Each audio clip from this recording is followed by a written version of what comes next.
안녕하세요. 삼성 SDS의 김용욱 프로라고 합니다. 오늘 아까 소개해 주신 것처럼 트랜잭션 개발 가이드에 대해서 말씀을 드릴 건데요. 저는 2015년에 교육을 받은 게 이제 계기가 돼서 2018년부터는 마이크로 서비스 적용을 컨설팅하고 개발을 함께하는 역할을 계속 해오고 있습니다. 그러다 보니까 이제 그런 노하우들이 쌓이면서 재작년쯤에는 그 한빛미디어를 통해서 마이크로 서비스 아키텍처 구축 가이드라는 책을 출간하기도 했고요. 아까 소개하신 것처럼 작년에도 이 자리에서 한번 발표를 했었습니다. 작년에는 마이크로 서비스 아키텍처로 시스템을 개발할 때 참고할 수 있는 그런 팁들을 두루두루 말씀을 드렸거든요. 서비스 간의 데이터 참조, 서비스 간의 데이터 쓰기 이런 부분을 말씀드렸는데 오늘은 서비스 간의 데이터 쓰기에 대해서 더 집중적으로 가이드를 드리고 예시를 많이 포함하려고 하고 있습니다. 목소리 대충 잘 들리시나요? 그 끝에 잘 안 들리세요? 이 정도면 들리세요? 네, 그러면 요 기준으로 이 기준으로 하겠습니다. 먼저 마이크로 서비스 아키텍처에 대해서 간단하게 소개를 드려야 되는데요. 마이크로 서비스 아키텍처는 시스템을 여러 개의 독립적인 서비스로 분할을 해서 개발하는 겁니다. 이 서비스를 독립적으로 분할을 하는 이유는 서비스를 담당하는 팀들이 독립적으로 일을 하게 만들기 위해서입니다. 그렇게 하기 위해서 서비스의 소스 코드도 분리하고 빌드 배포 파이프라인도 분리하고 런타임 환경도 분리를 해요. 근데 그 중에서 가장 중요한 거는 그 서비스의 데이터베이스를 분리를 하는 겁니다. 물리적으로 분리를 할 필요는 없고요. 논리적으로 더 정확하게는 서비스가 다른 서비스의 테이블에 직접 액세스하는 것을 차단하면 됩니다. 그런데 보통은 이걸 제일 어려워들 하세요. 특히 이제 처음 접하는 경우에는 어려워들 하시는데 저쪽 업무랑 우리 업무랑 관계가 그렇게 많은데 그걸 어떻게 분리할 수 있겠어? 이런 느낌으로 다가오거든요. 그런데 동시에 그 얘기는 저쪽 업무랑 우리 업무랑 그렇게 많이 엮여 있기 때문에 서로 따로 일을 못하는 그런 이유가 됩니다. 저쪽에서 뭘 잘못 변경하면 우리 쪽에 문제가 생길 수도 있고 그렇기 때문에 항상 같이 배포를 해야 돼 하는데 10명, 20명이 같이 일할 때랑 30명, 50명이 같이 일할 때랑 100명, 200명, 300명이 같이 일할 때는 그게 가능한 게 달라집니다. 그래서 시스템 규모가 점점 커지고 관여된 사람들이 많아질수록 그게 어렵게 됩니다. 그래서 그렇게 나누는 게 좀 직관적이지 않더라도 그럼에도 불구하고 번거롭게 수고를 들여서 서비스를 분리하는 거라고 생각하시면 됩니다. 그런데 데이터베이스를 분리를 하면 서비스 간에 쓰기에서는 트랜잭션 보장이 안 돼요. 그래서 예를 들어 마이크로 서비스 아키텍처가 우리 시스템에 적합하다라고 판단이 돼서 도입을 한다라고 쳐요. 아주 실제로 필요하고 적절한 판단인 케이스라고 칠게요. 그렇게 해서 쭉 알아보면 클라우드 인프라라던가 API 게이트웨이라던가 통합 모니터링이라던가 그런 기술 요소들은 어떻게든 풀어낼 방법이 보입니다. 본인이 배워서 할 수도 있고 적당한 파트너가 있을 수도 있어요. 그런데 업무 기능을 개발하는 게 상당히 어렵게 느껴집니다. 일단 업무 기능을 개발하는 거는 사람이 많아요. 30명, 50명, 100명, 200명 이렇게 되고 그 사람들이 다루는 문제가 각각 다 다르기 때문에 누군가가 일괄적으로 가이드를 하기가 상당히 어려워요. 그래서 게다가 그런데 업무 개발자들이 예를 들어 처음 접해봤고 어떻게 할지를 모르겠다라고 하면 하는 거에 대해서 동의를 할 수가 없거든요. 리스크를 해결하지 못하는 문제를 놓고서 우리가 진행을 못하는 게 이제 우리들의 습성이잖아요. 그래서 진행이 안 돼요. 그러면 이제 강하게 반대를 하는 경우가 있고 그러다가 보면 MSA 도입하는 게 좌절되는 경우도 있습니다. 그런데 그걸 도입하기 위해 이제 도입하는 관점에서는 트랜잭션만 해결되면 어떻게 되나 싶은 마음이 드니까 분산 트랜잭션 프레임워크 같은 거를 찾아보기도 해요. 소아 시대 때부터 있었던 2PC라던가 그런 것들이 실제로 존재합니다. 최근에 올라오는 것들도 좀 있기는 있어요. 그런데 이 2PC와 같은 분산 트랜잭션 프레임워크는 사용하지 않는 게 맞습니다. 제가 2010년 전에 교육을 받았으면 그때도 그게 정설이었고 지금도 그게 정설이에요. 그리고 마이크로 서비스 아키텍처를 도입하는 많은 곳들이 그런 거 없이 잘 하고 있습니다. 그래서 마침 우리가 2PC 기반의 XA 기반의 솔루션을 쓰고 있는데 장단점을 정확하게 알고 있어서 뭔지 아니까 내가 그대로 올리겠다라고 하는 경우는 몰라도 대부분의 경우는 판단을 안 하셔도 될까, 고민을 안 하셔도 됩니다. 그래서 결국은 업무 개발자들이 알아서 개발을 해야 됩니다. 그러면 안 해본 입장에서는 뭐가 있을지 모르잖아요. 문제가 뭔지 어떻게 해야 되는지를 모르는데 기본적으로 트랜잭션 관련해서는 서비스 내부에 쓰기는 트랜잭션 보장이 다 돼요. 자기 데이터베이스 내에서 돌아가는 거니까. 근데 서비스 간에 걸친 쓰기에서는 트랜잭션 보장이 안 됩니다. 흔히 얘기하는 애시드 트랜잭션이라고 하면 그 중에서 A, 원자성이 보장이 안 되고 I, 독립성이 보장이 안 됩니다. 기능으로 따지면 DB의 롤백이 안 되고 아이솔레이션 레벨이 리드 커미티드에서 리드 언커미티드 레벨로 떨어집니다. 네네. 그리고 그렇게 돼서 업무 개발자들이 이걸 납득을 했다라고 쳐요. 필요성을 이해하고 간다라고 하면 여러 가지가 궁금할 거잖아요. 이런 케이스는 되겠어? 저런 케이스는 되겠어? 그런 거에 대한 물음이 많을 거고 그걸 이해하려고 할 때 어떤 식의 현상이 일어나냐면 자전거를 한 번도 안 타본 사람이 자전거가 왜 안 넘어지는지를 이론적으로 파악하려는 거랑 비슷한 현상이 나타나요. 기본적으로 이해하기가 어렵습니다. 분명히 넘어질 것 같은데 남들은 한단 말이에요. 거의 그런 상태에 빠집니다. 근데 누가 그거를 이론적으로 정확하게 설명을 해줬다라고 쳐요. 그래도 그거를 이해한 거랑 실제로 하는 거랑은 다른 거잖아요. 그래서 실제로 해보는 게 중요합니다. 근데 그렇다고 해서 일부러 그림을 작은 걸 붙였어요. 무턱대고 하면은 사고가 날 수도 있잖아요. 그렇기 때문에 미리 연습을 하는 게 필요해요. 그게 우리 업계에서는 흔히 얘기하는 설계라고 생각을 하시면 돼요.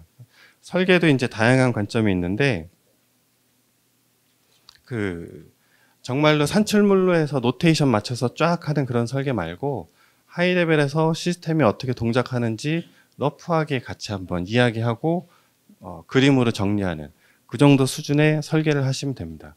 어지간히 큰 시스템, 예를 들어 한 100여 명이 관리하는 시스템이라고 해도 일주일 이내에 다 끝납니다. 생각보다 어렵지 않고 디테일한 기능이 아니고 시스템의 주요 기능을 가지고 설계를 해보면 대략적으로 어떤 때에 서비스 간의 쓰기가 발생하고 어떤 식으로 해결할 수 있는지에 대해서 판단을 할 수가 있습니다. 그럴 때 오늘 말씀드리는 가이드를 활용하시면 되고요. 그래서 그런 사전에 설계를 해볼 수 있는데 도움이 될 것 같은 가이드가 될 것 같은 내용들을 모아놓은 거예요. 그걸 말씀드리도록 하겠습니다. 먼저 기본적으로 데이터의 오너십을 확고히 해야 되는 원칙을 말씀드리고 실패한 트랜잭션의 처리, 그 다음에 트랜잭션의 격리성을 보완하는 방법, 그 다음에 신뢰할 수 있는 트랜잭션 구현에 대해서 팁들을 말씀드리도록 하겠습니다. 간단하게 설문을 하고 시작할게요. 그냥 손을 들어주시면 되는데 여기 A 업무가 있고 B 업무가 있는데 조금 거리가 있는 업무라고 쳐요. 그때 우리는 스프링이니까 컨트롤러, 서비스, 리포지터리, 테이블 이렇게 구조가 있을 때 이 업무에서 다른 업무를 참조할 때 테이블을 직접 조인할 수도 있고 리포지터리 혹은 DAO를 호출할 수도 있고 서비스, 인풀, 서비스 클래스에 있는 자바 메소드를 호출할 수도 있잖아요. 일단 여기서 1번이 익숙하신 분 한번 이렇게 살짝 손을 들어봐 주세요. 진짜 없나 보네요. 2번이 익숙하신 분. 네. 그리고 3번이 익숙하신 분. 네. 1번은 거의 없고 2번이 한 1이면 3번을 선택하신 분들은 한 3 정도 되시는 것 같아요. 참고로 이게 뭐가 더 좋다라는 거에 대해서는 일괄적인 거는 없어요. 다만 이 1번보다 2번이 2번보다 3번이 그 모듈화에 대한 컨셉이 더 들어가 있는 그 방식이라고 보시면 돼요. 그래서 다른 모듈에 있는 거를 내가 직접적으로 내부를 보는 게 아니라 정해져 있는 인터페이스를 통해서 통신을 하는 규칙에 따른 차이라고 보시면 돼요. 그래서 근데 이 마이크로 서비스 아키텍처 관련해서는 마이크로 서비스는 이 모듈화를 끝까지 올린 거라고 보시면 되거든요. 런타임까지 분리한 거기 때문에 그래서 3번에 익숙하신 분들이 마이크로 서비스 아키텍처를 적용할 때 더 가깝게 느끼십니다. 덜 어렵게 느끼세요. 1번을 선택하시는 분들은 많이 힘들어 하십니다. 결국은 그 기술 자체는 크게 다를 게 없는데 코딩하는 스타일이 바뀌기 때문에 거기서 느끼는 괴리감이 상당히 커요. 그런데 1번을 하는 경우에는 다른 업무에 있는 테이블에도 CUD를 직접 날리는 경우도 있습니다. 그래서 그런 경우에는 그 서비스 간의 쓰기를 어떻게 하는지에 대해서 전혀 감을 못 잡기 때문에 이런 기본적인 원칙을 가져가는 거예요. 그래서 이 어떤 업무에 있는 데이터를 서비스에 있는 그러니까 어떤 데이터가 있으면 그 데이터의 오너십을 가지는 서비스를 명확하게 하고 그 데이터를 변경할 때는 그 해당 서비스를 통해서 변경한다. 이게 기본 원칙입니다. 그런데 이게 기존에 우리가 모델링하는 원칙이랑은 조금 다를 수도 있어요. 예를 들어 고객 정보라는 게 있으면 속성이 A, B, C 해서 쭈루룩 나가면 우리가 기존에 모델링을 할 땐 업무를 쭉 분석을 하다가 고객 관련된 속성이 나오면 고객 엔티티에다 계속 추가를 하는 거거든요.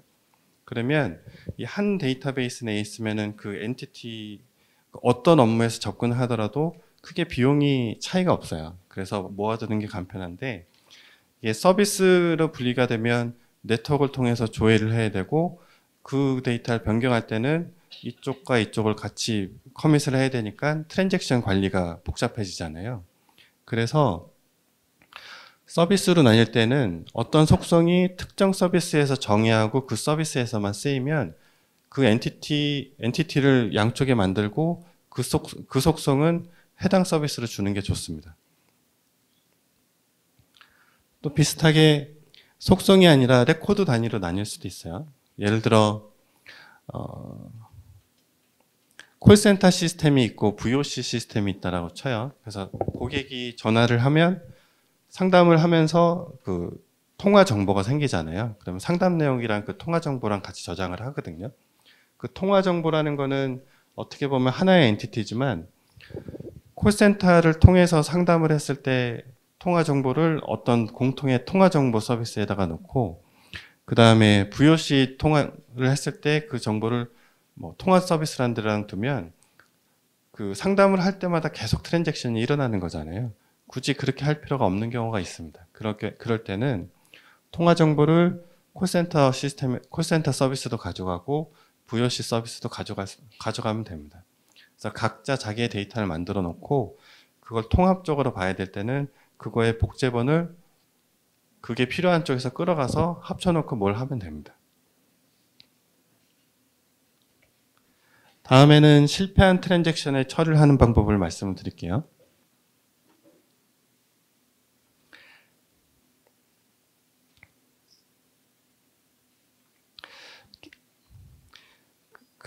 이제 여기는 기본적으로 데이터베이스의 롤백 기능을 대체하는 걸 말씀을 드리는데 그 데이터베이스의 롤백 기능은 트랜잭션이 쭉 이어지다가 문제가 생기면 자동으로 취소를 해서 트랜잭션이 성공했거나 아니면 시작하기 전의 상태로 만들어주는 거죠. 중간에 실패를 했다고 해서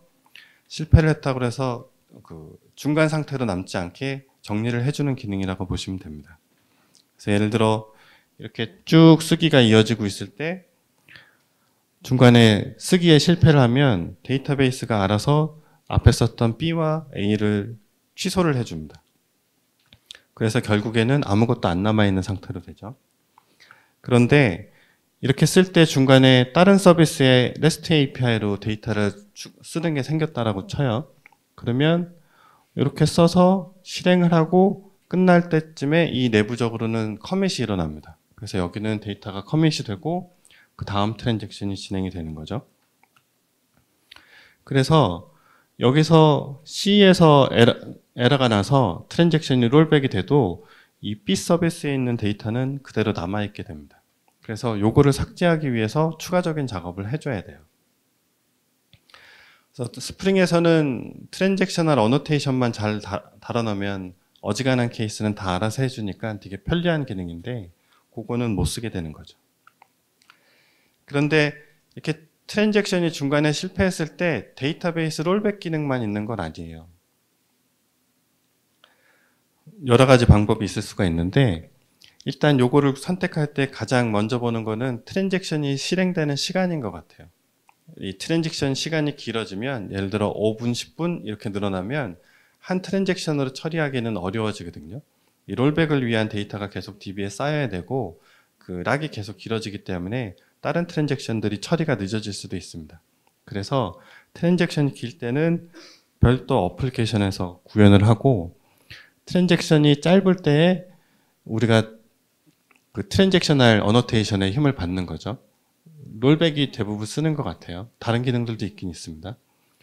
그런데 긴 트랜잭션에서는 어플리케이션이 취소를 할 때는 보상 트랜잭션을 하고 재시도할 때는 재시도를 기능으로 구현을 해줍니다.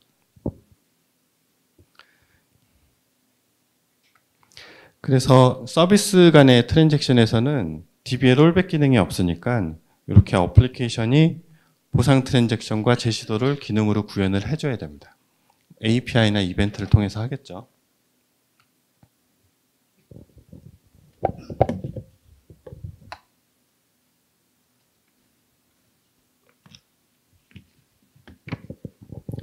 그런데 이때 업무적으로 성공을 했으면 했냐 안 했냐에 대한 개념이 필요한데 이때 피봇 트랜잭션이라는 개념을 이제 생각을 하면 많이 편해집니다. 이 피봇 트랜잭션은 그 사과 패턴에서 있는 내용을 가져온 건데요. 그 트랜잭션이 쭉 이어질 때 업무적으로 성공을 했냐 안 했냐를 판단하는 기준이라고 보시면 됩니다. 그래서 피봇 트랜잭션이 성공을 했으면 기본적으로 그 기능은 성공한 거예요.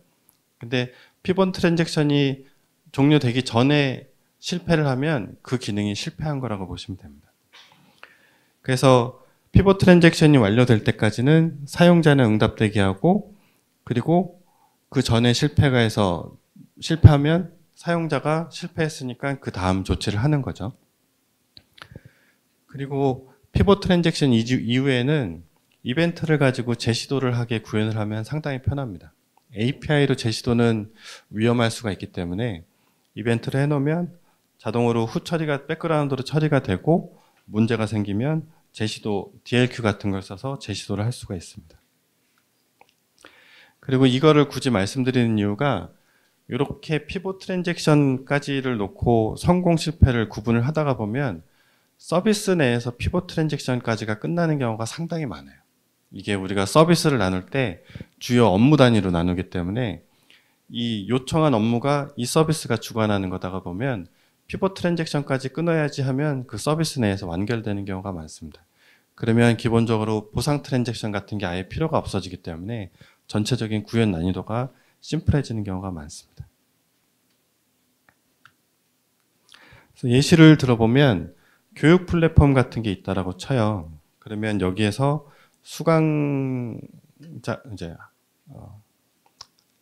학생이 수강 신청을 하면 뭐 요금을 대금을 내고 그 다음에 수강 진도 정보, 과제 정보 이런 데이터들을 생성한 다음에 그 관련해서 Q&A를 할 수 있게 게시판 서비스에 게시판에다가 이 사람을 멤버로 등록하고 실습을 위한 리소스를 생성하는 이런 거라고 쳐요.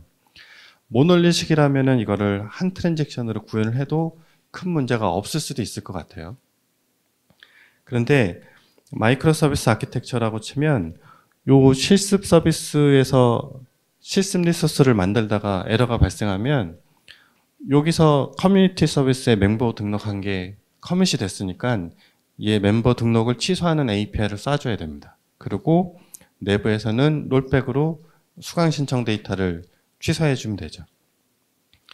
그런데 여기에서 지금 외부에서 노출된 API는 수강 신청이란 말이에요. 그러면 이 수강 신청이 실질적으로 성공한 시점은 이 수강 신청 관련된 정보를 생성하는 시점입니다. 그래서 이 뒤에 실패한 것 때문에 수강 신청을 못하게 할 이유는 없어요. 돈 내고 신청을 했는데 시스템 에러가 났다고 나중에 하세요 할 필요는 없잖아요. 그렇기 때문에 네. 그래서 요 수강 신청을 생성하는 데까지를 피벗 트랜잭션으로 보고 여기서 커밋을 때린 다음에 그 이후 거는 수강 신청 완료라는 이벤트를 발송해서 나머지 서비스들이 알아서 처리하게 만들면 그러면은 처리가 간단해집니다. 이 커뮤니티 서비스나 실습 서비스 입장에서는 수강 신청이 됐는데 자기네들이 문제가 있어서 수강 신청을 취소하게 만들 만한 일은 거의 없단 말이에요. 그래서 처리가 깔끔해집니다. 그리고 이런 트랜잭션을 여러 개를 자를 수도 있겠죠. 여기서 커밋하고 이렇게도 구현을 할 수가 있습니다. 요거는 구체적인 케이스가 없으면 굳이 그렇게 해야 될까 싶은데 실제로 시스템들 코드를 보면 이렇게 구현한 경우가 있어요. 의외로 있습니다. 뭐 중간에 케이스에 따라서 사용자 인터랙션이 필요해서 커밋하고 화면에 띄워서 응답에 따라서 다음 프로세스를 간다거나 그런 것들이 있어요. 그래서 그런 경우는 그런 케이스가 있을 때 적절하게 판단하면 됩니다. 원래는 그걸 말씀드리는 게 아니고 이렇게 커밋 하는 게 생각보다 약간 부담스럽게 느껴질 수 있는데 실제 업무 케이스를 보면 그게 자연스러운 케이스가 있어서 그때 하시면 되고 사가 트랜잭션 같은 거를 그때 쓰면 좋습니다. 이제 사가 같은 경우는 기본적으로 매 단계마다 스텝마다 커밋을 찍는 구조이기 때문에 얘네들을 진행을 하고 문제가 생겼을 때 롤백을 해주는 걸 자동화해주는 툴이라고 보시면 돼요. 그래서 그런 때는 사가를 사용하면은 효과가 좋습니다. 대신에 이제 여기서 보실 때 약간 매번 커밋을 하면 약간 부담이 느껴지는 것처럼 사가도 원래 그 매 스텝마다 커밋을 하는 단계이기 때문에 우리가 트랜잭션 보장이 없어질 때 그런 것들을 사가라는 게 자동으로 해결해 주는 건 아니에요. 어차피 개발자가 해야 되는 부담되는 부분은 그대로 동일하게 있습니다.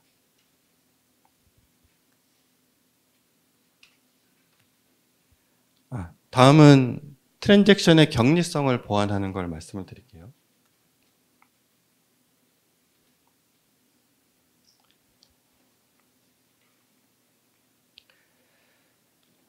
기본적으로 서비스 간의 트랜잭션은 트랜잭션 아이솔레이션 레벨이 리드 커미티드에서 리드 언커미티드 레벨로 떨어집니다.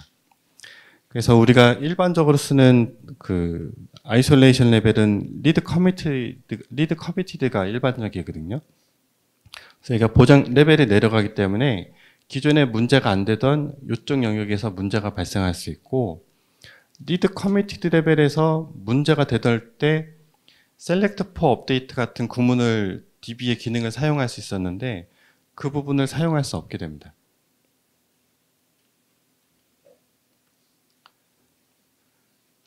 그래서 발생할 수 있는 이슈는 변경 중인 데이터를 다른 트랜잭션이 볼 수가 있게 되고요. 변경 중인 데이터를 다른 트랜잭션이 변경해 버릴 수가 있습니다. 그리고 조회한 값을 또 다른 트랜잭션이 변경해 버릴 수가 있어요. 이렇게 앞에 같은 형식으로 데이터를 쓰고 있을 때 REST API를 쓰고 갈 때 이 시점에 누군가 이 데이터를 보면 여기는 이미 커밋 됐기 때문에 데이터가 보입니다. 그런데 여기는 아직 커밋 전이기 때문에 A, C를 변경한 데이터는 보이지가 않아요. 그래서 이게 하나의 완결된 세트일 때 짝이 안 맞는 게 발생할 수가 있습니다. 근데 그게 대부분의 경우는 큰 문제는 없어요. 이게 순간적으로 발생하는 일이기 때문에 네트워크로 양쪽을 조회를 했을 때 이 데이터가 싱크가 소름 끼치게 맞는다라고 생각하는 경우는 별로 없어서 실제 문제되는 경우는 별로 없는 것 같습니다. 만약에 문제가 될 수 있는 케이스면 시간 같은 거를 조건으로 놓고 그 조건 내에서 조회를 하면 큰 문제가 없습니다. 그런데 그거보다는 오히려 이렇게 쓰고 요 시점이 됐을 때 다른 트랜잭션이 이 B를 한 번 더 엎었을 수가 있어요. 이것 자체는 그대로 성공했을 땐 문제가 없을 수도 있는데 여기 C에 문제가 생겨서 롤백을 할 때 이 데이터가 남이 건드린 데이터이기 때문에 롤백이 어려울 수가 있습니다. 이거는 이때도 역등성 있게 처리하면은 상관없이 구현할 수도 있는데 아닌 경우도 있기 때문에 이런 때에도 고려가 필요합니다. 이 DB 내부에서 트랜잭션이라고 치면 이렇게 B를 딱 쓰고 나서 커밋 될 때까지는 쓰기락이 걸려서 다른 트랜잭션이 요거를 변경을 못해요. 변경을 못하면 요 커밋 때까지 기다렸다가 커밋이 되고 난 다음에 다른 트랜잭션이 실행이 됩니다. 이거를 제어하는 방법들이 이제 몇 가지가 있는데요. 시멘틱 락, 의미적인 락이라고 생각하시면 돼요. 그 다음에 TCC, 트라이 커밋 캔슬, 트라이 컨펌 캔슬, 오프라인 락, 요 정도 패턴들이 쓰이는데 시멘틱 락은 업무적인 데이터에다가 업무적인 의미의 상태를 하나를 더 부여를 하는 거예요. 예를 들어 많이 볼 수 있는 게 우리가 영화 예매를 할 때 내가 좌석을 딱 선택하고 결제될 때까지는 그 좌석은 다른 사람들이 예매를 못 하잖아요. 내부적으로 예약 중이라는 식의 상태를 두는 거거든요. 그렇게 중간 상태를 두고 커밋이 다 된 다음에 걔를 처리할 수 있는 상태로 바꿔주는 겁니다. 그렇게 할 수가 있고 그 다음에는 어플리케이션이 데이터베이스가 트랜잭션 관리하듯이 처리할 수가 있어요. 얘는 커밋을 하는 단계를 나눠서 트라이 커밋, 컨펌 커밋 이렇게 두 단계로 나눠주는 겁니다. 그러다가 트라이 커밋에 실패를 하면은 기존에 트라이 했던 것들을 다시 캔슬해주는 그 액션을 취해주는 거고요. 오프라인 락은 뭔가 별도 테이블 같은 데다가 어떤 정보에 대한 락 설정을 해주는 겁니다. 예시로 말씀을 드릴게요. 아까 같은 케이스가 있을 때 이 B를 쓸 때는 매번 트라이 커밋하고 쓰기를 트라이하고 그 다음에 최종으로 커밋하는 거를 그런 두 단계로 가는 거예요. 그래서 처음에 여기서 트랜잭션이 갔을 땐 B를 트라이해서 잡고 데이터를 변경하고 이 상태를 펜딩 상태로 바꿔버립니다.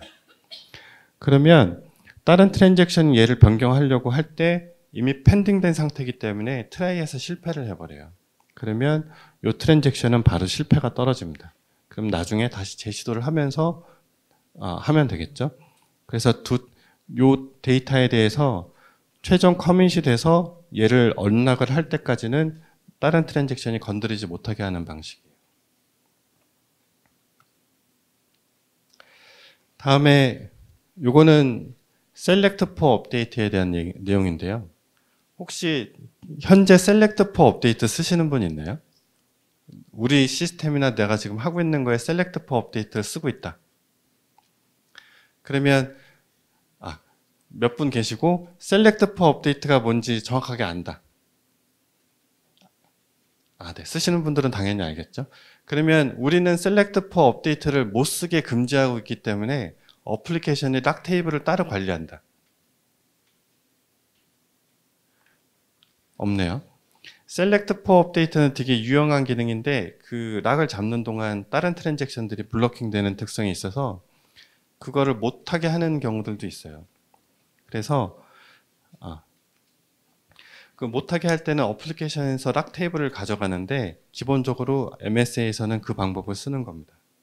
예를 들어 이 케이스는 데이터를 조회한 다음에 어떤 조건인 경우에 나머지 쓰기를 이어간다라고 할 때 예를 들어 고객이 신용 포인트가 1000점 이상이면 선물을 준다 이런 게 있으면 1000점 조회를 했더니 1000점이어가지고 선물을 줘야지 하고 갔는데 요게 들어가기 전에 다른 트랜잭션에서 신용 포인트를 뭔가 다른 거에 써서 빵점을 만든 거예요. 그럼 실제로 여기서 쓸 때는 신용 포인트가 빵점인데 선물을 주는 케이스가 발생하는 거죠.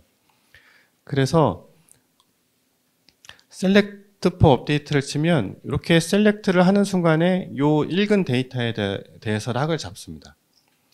그래서 신용 포인트가 1000점인데 그 사람의 신용 포인트를 락을 잡았기 때문에 다른 트랜잭션이 이걸 변경하려고 해도 변경이 안 돼요. 대기하고 있다가 커밋이 된 다음에 그 다음에 변경을 하게 되는 거죠.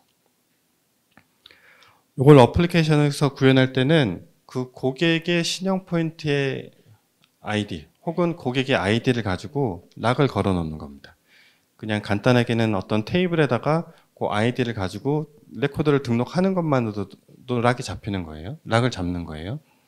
그리고 셀렉트를 하고 트랜잭션이 다 끝난 다음에 그 락을 언락을 해줍니다. 락을 삭제하는 식으로도 할 수 있겠죠. 그러면 다른 트랜잭션이 그 데이터를 변경하려고 할 때 락을 먼저 잡아야 되는데 락이 설정이 되어 있기 때문에 락을 못 잡으니까 이 트랜잭션은 실행이 안 되는 거예요. 그래서 앞에와의 차이는 원래 읽을 때는 락이 설정이 안 되는데 읽을 때에도 락을 잡기 위해서 인위적으로 액션을 취해주는 거죠. 근데 select for update가 아니고 그거는 못 쓰니까 어플리케이션 레벨에서 락을 구현해 주는 겁니다. 예시로 우리가 병원에서 진료를 받는다라고 쳐요. 작은 동네 병원 말고 건물이 크게 있는 큰 병원이라고 칠게요. 그럼 제가 4층에 가서 의사 선생님이랑 상담을 하고 처방을 받았다라고 쳐요. 그러고 나서 처방된 다음에 1층에 원무과에 가서 수납을 합니다. 진료비, 약비를 내고 한 다음에 약국에 가서 약을 타오는 거죠. 그런데 예를 들어 이런 케이스라고 치면 처방을 내리고 나면 처방을 생성하고 처방이 생성됐다는 이벤트를 수납을 담당하는 원무 서비스가 받아서 수납 데이터를 금액을 계산해서 수납할 데이터를 만들어 놓겠죠. 그런데 가끔 의사 선생님들이 처방을 바꿔야 되는 때가 있대요. 예를 들어 뭔가 같은 성분의 약인데 보험 수가 같은 게 달라서 그걸 바꿔야 되는 경우가 있대요. 그러면은 약 종류가 같은 성분이라도 약이 달라지기 때문에 비용이 달라질 수 있잖아요. 그래서 수납을 하기 전에만 처방을 변경할 수 있다고 합니다. 그러면 처방을 변경하기 전에 지금 수납이 됐는지를 원무 서비스에다가 API를 쏠 거잖아요. 수납이 됐는지를 봐서 수납이 안 됐네 하고 나서 처방을 변경한다라고 쳐요. 그러면 그리고 수납을 할 때는 그냥 수납을 하는데 마침 조회를 했을 때는 수납이 안 됐는데 그 다음 걸 처리하는 사이에 수납이 처리가 될 수가 있잖아요. 그러면 타이밍상 수납은 이미 다 됐는데 처방이 나중에 바뀌어버린 케이스가 될 수 있어요. 그래서 이런 경우는 문제가 될 수 있으니까 이럴 때는 예를 들어 처방 정보에다가 락을 가져가는 겁니다. 그래서 락 테이블에다가 처방 아이디를 넣어놓고 처방을 변경할 때는 그 처방 아이디를 가지고 락을 설정하고 락을 성공적으로 잡았을 때 처방을 변경하는 거예요. 그리고 원무 서비스에서 수납을 할 때는 처방 서비스에다가 REST API를 호출해서 락을 잡고 락을 성공적으로 잡으면 수납을 한 다음에 그 처방의 락을 풀어주는 거예요. 그렇게 되면 처방의 락을 잡는다라는 그 액션이 생기기 때문에 수납이랑 요 처방 서비스의 처방 변경이 동시에 일어나는 거를 이제 제어를 해줄 수가 있습니다.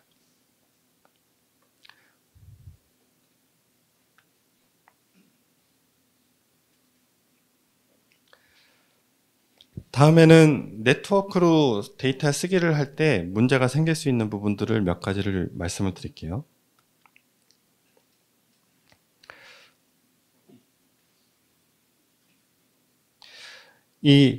우리가 어떤 팩트가 발생했을 때 그거에 대한 데이터를 저장하고 그거에 대한 정보를 API나 이벤트로 날리는 게 생각보다 까다롭습니다.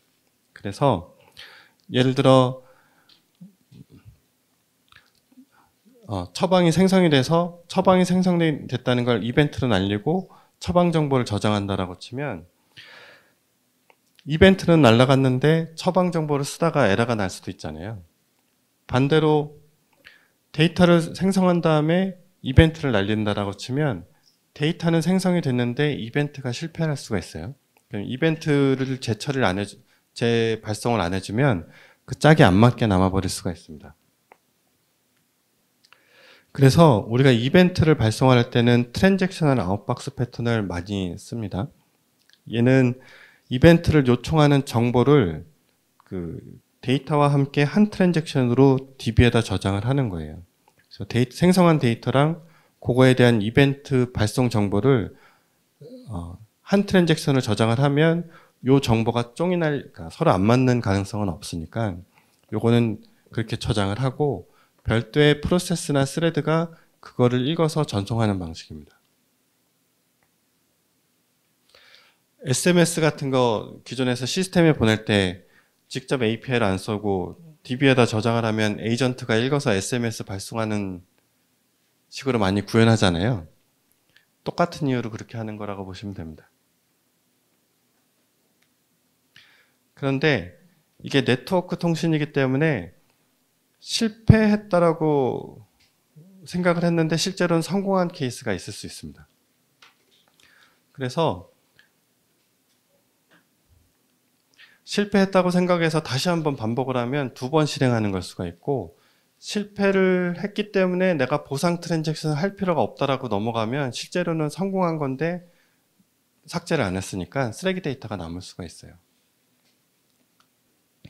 우리가 서버에서 보통 처리하는 방식은 TCP 커넥션을 REST API로 요청을 한다라고 보면 TCP 커넥션을 맺고 요청 내용을 전달을 합니다.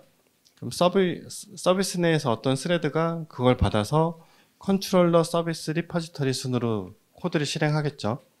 그리고 다시 와서 서비스 메소드가 빠지는 순간 커밋이 먹을 겁니다. 대부분 거기다가 트랜잭셔널을 잡으시니까요. 그리고 나서 결과를 제이슨으로 변경을 해서 네트워크로 전송을 하고 얘는 누군가는 그걸 받아가지고 그 뒤처리를 하겠죠. 그런데 실행되고 나서 서비스 메소드가 종료되는 시점에 이미 커밋이 일어났기 때문에 이 뒷부분에서 무슨 에러가 생기면 실제로 이 서비스는 필요한 내용을 다 한 건데 얘가 볼 때는 실패했다라고 생각할 수가 있어요. 그래서 우리가 받은 실패 중에는 진짜 실패가 있고 가짜 실패가 있습니다. 근데 이 진짜 실패를 식별하는 가장 좋은 방법은 상대방이 나한테 에러야 라는 정보를 명확하게 줬으면은 그게 되는 거예요. 뭔가 우리가 정의하는 에러 포맷이 있는데 그거대로 정확하게 에러 코드와 함께 정확하게 응답이 왔다. 그럼 실패한 거고, 그게 아니고 다른 케이스에서는 실제로는 성공한 걸 수가 있습니다.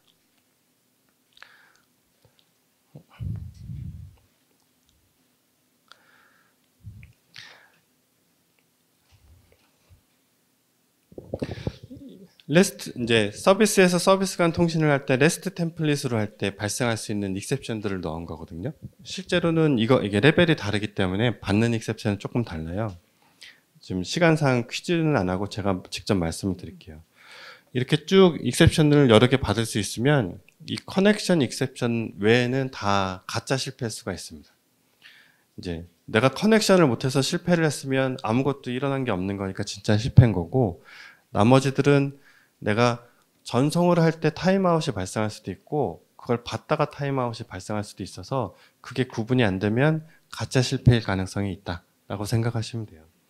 그래서 제일 좋은 거는 내가 이건 진짜로 저쪽에서 실패했다라는 걸 정확하게 응답을 줬어 라고 하기 전에는 가짜 실패를 의심해 봐야 됩니다.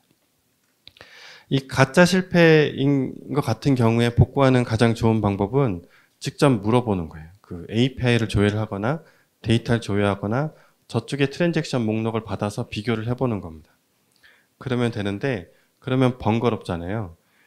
그래서 해당 처리를 명등성 있게 구현을 하면 그냥 다시 해도 되는 타이밍에 다시 실행을 해버리면 2번 실행된 거면 결과가 1번 실행한 것처럼 남고 1번도 실행 안 한 거면 실행이 된 거고 그렇게 처리를 할 수가 있습니다. 그런데 이 가짜 실패를 했다라는 정보 자체를 잃어버릴 수가 있어요.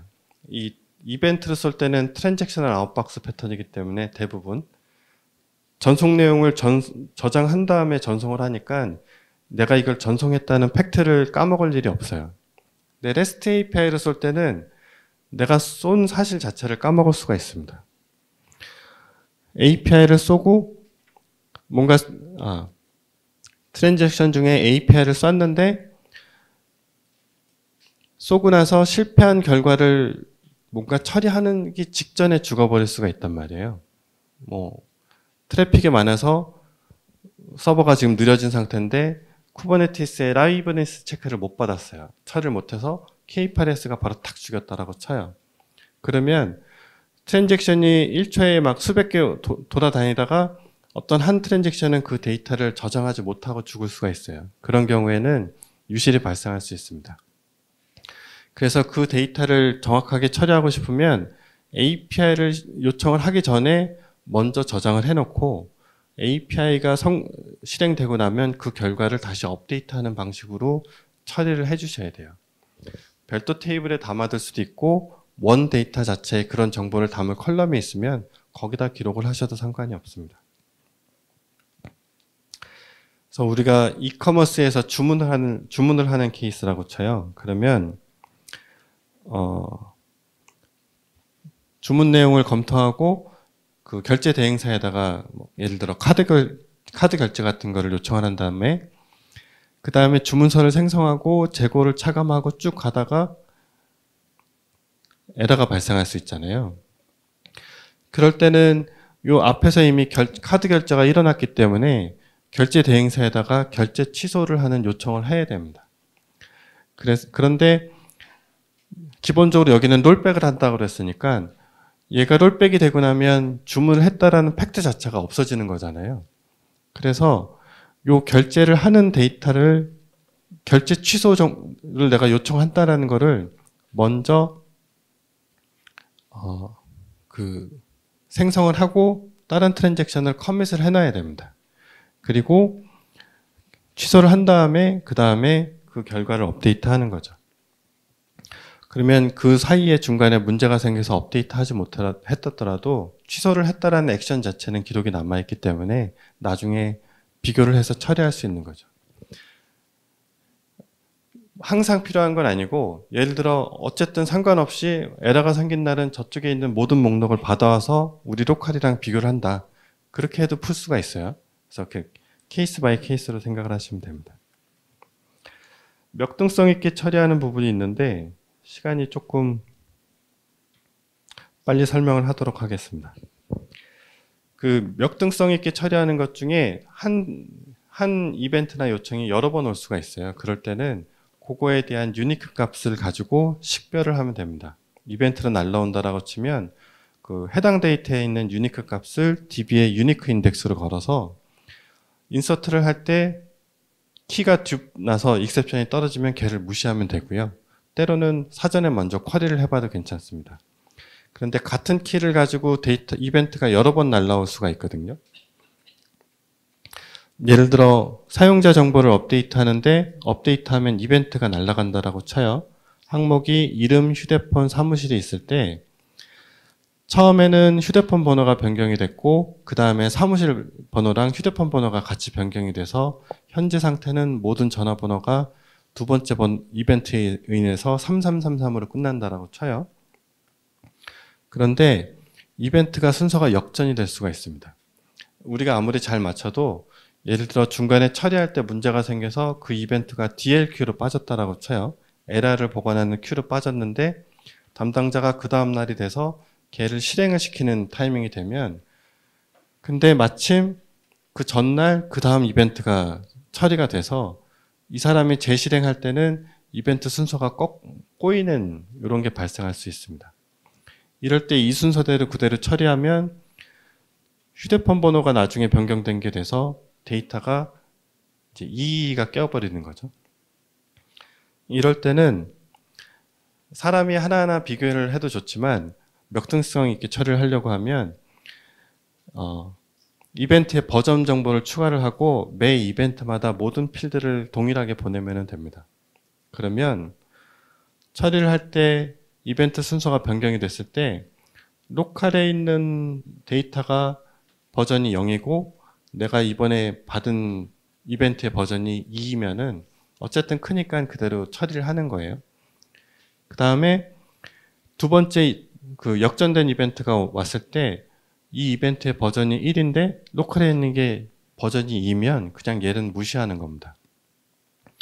그렇게 하면 얘는 그냥 처리를 안 하는 거죠. 근데 모든 필드를 보내고 있기 때문에 이 버전 2에는 이 버전 1에서 변경됐던 변경사항을 다 이미 가지고 있는 거예요. 그래서 버전 1을 처리하지 않아도 내가 받은 데이터는 그대로 유지가 됩니다. 시간이 조금 초과해가지고 간단하게 마지막 말씀만 드리면, 제가 지금 쭉 말씀드리는 거는 두루두루 발생할 수 있는 케이스를 그래도 주요한 것들은 다 말씀을 드리려고 말씀을 드린 거예요. 그 내용을 그렇게 잡았어요. 근데 그 내용이 약간 이런 느낌이에요. 자전거를 타는데 헬멧을 갖추고 장갑을 끼고 전용 옷을 입고 전용 슈즈를 신고 좋은 자전거를 하고 백을 달고 이런 케이스를 느낌으로 말씀드린 건데, 실제 시스템은 이런 느낌이 더 많습니다. 저 중에서 필요한 게 일부인 경우가 많아요. 그래서 우리 시스템에서 실제로 필요한 게 뭔지를 먼저 하이레벨로 설계를 해보고 그 필요한 것들을 갖추는 게 훨씬 더 효과적으로 접근하실 수 있습니다. 여기까지가 마무리고, 시간이 조금 오버해가지고 질문은 생략하고 저 뒤쪽에서 있을 테니까 필요하신 분은 오셔가지고 말씀하시면 될 것 같습니다.